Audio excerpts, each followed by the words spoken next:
1160, and our conversation with our folks from IRMC brought to you by Marcus and Mack, a law firm representing injured people. And across the microphone from me right now, three folks, one of whom we know quite well, Dr. Richard Neff, the Chief Medical Officer at IRMC. Melanie Geidel is with us. Melanie, wave hi to everybody on Facebook.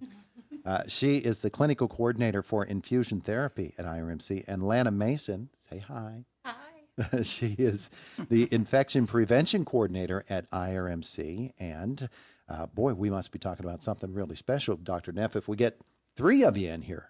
Indeed. It's a pleasure to come in today. It's good to have you with us here today. We're talking about a topic that we have heard about frequently, but really probably don't realize is available here. It's a therapeutic. We talk so much about vaccines, Correct. but people who do come down with COVID-19, there has to be some sort of therapeutic track in order to treat them.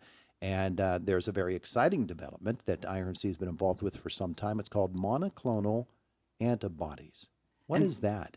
Well, and thank you, Todd. We wanted to make sure that people in the Indiana area knew that Indiana Regional Medical Center is able to go ahead and provide this very important, potentially life-saving medication to treat COVID-19.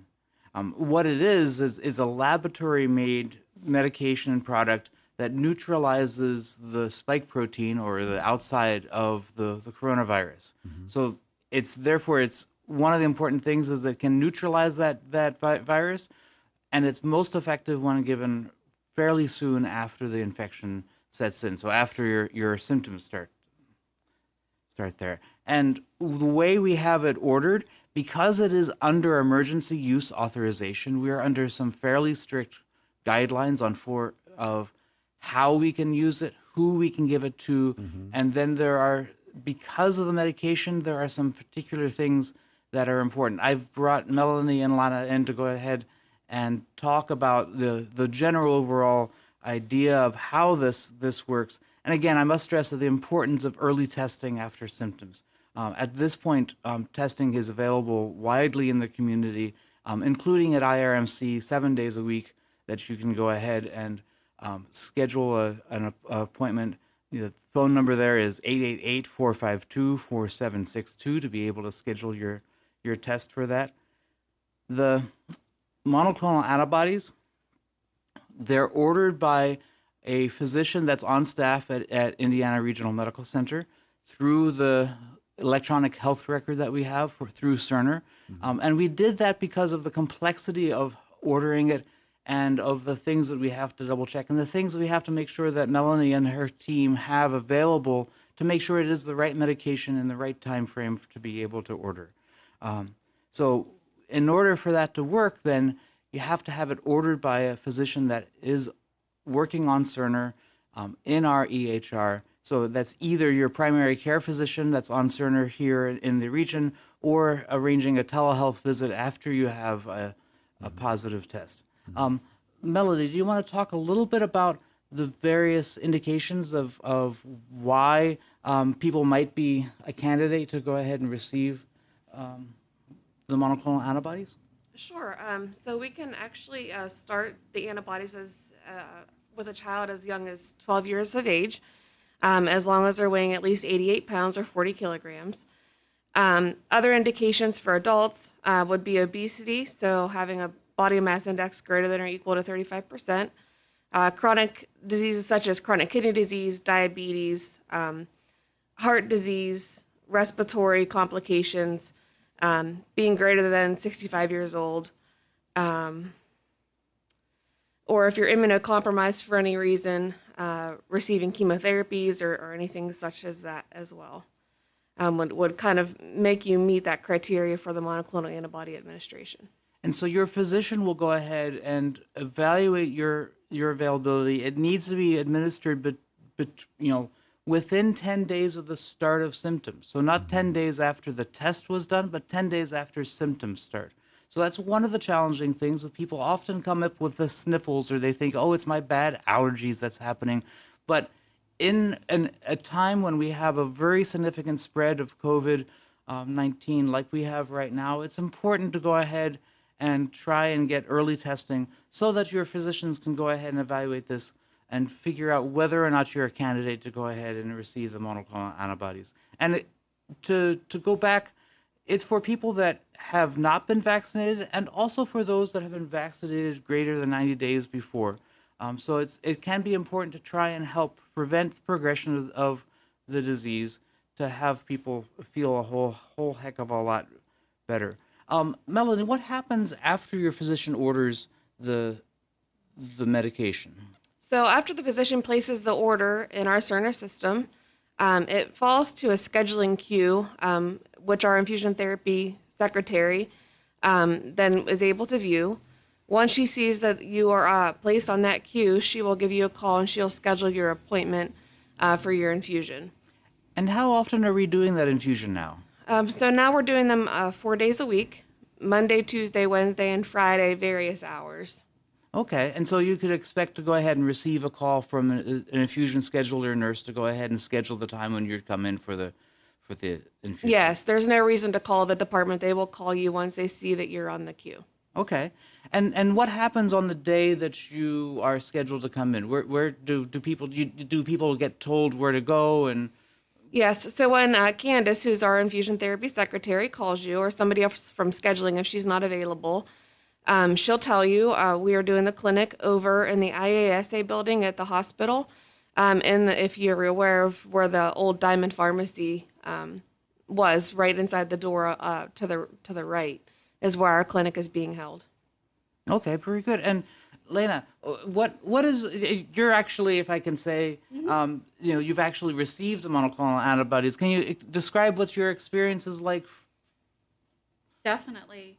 My experience was wonderful for coming in to monoclonal clinic and getting the infusion. It went seamlessly, no issues with it.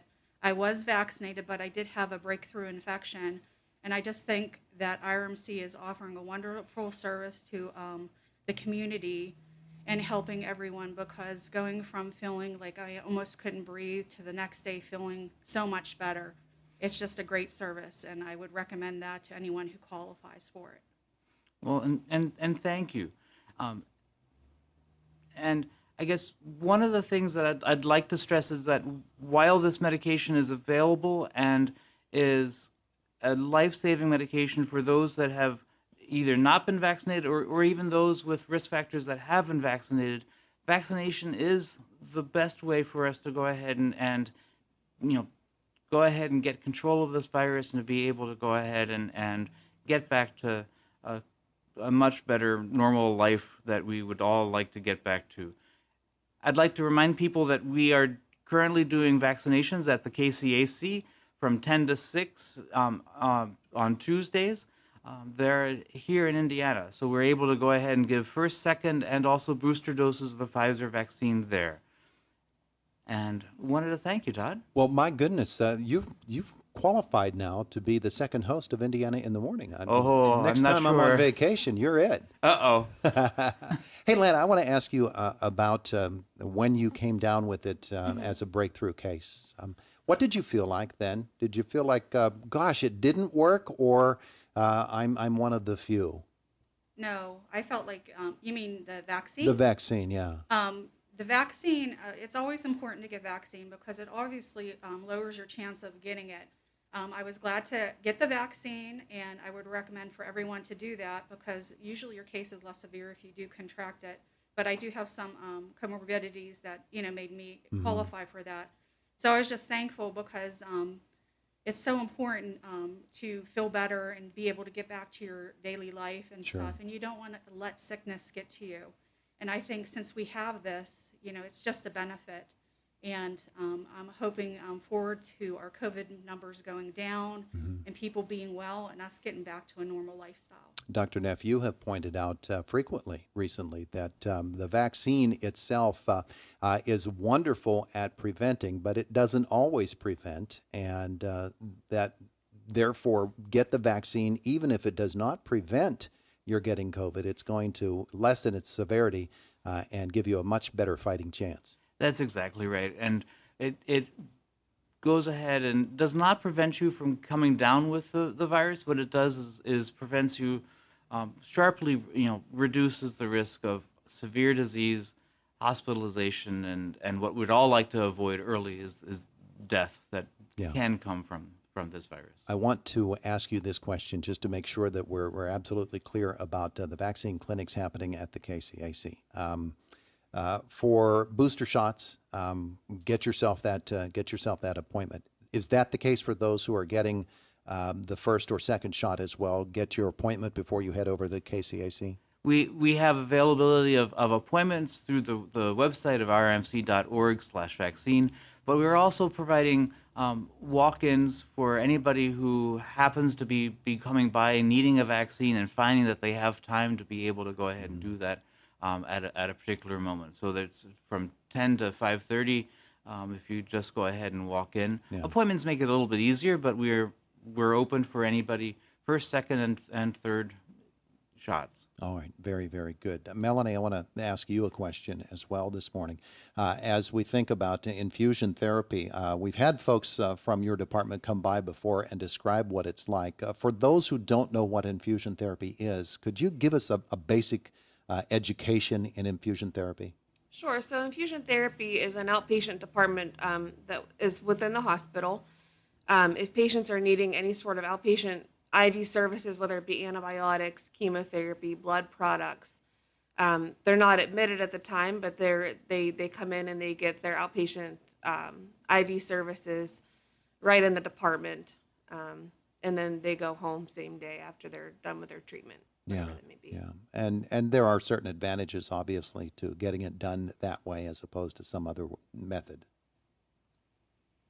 You can go ahead and have it be able to come in, get their therapy, and be able to be observed for a little time, and then be able to go home. Some medications can't be given at home or can't be given in a doctor's office. They need certain monitoring parameters, like the monoclonals, and there are others as well that either because of people's potential reactions to them or complexity of the mixture, which we actually have both of those things with the monoclonals, with the emergency use authorization that really guides us on how to do it safely. All right, so we want to reiterate the point to folks. Monoclonal antibodies are one of the therapies available at IRMC, and they'll take care of you if you have the qualifications and the need for it. Your treatment at IRMC will lead you down that path, but bottom line is, Dr. Neff, make that point again. Got to get that vaccination. That's the first thing, right? That's right. It'll get us back to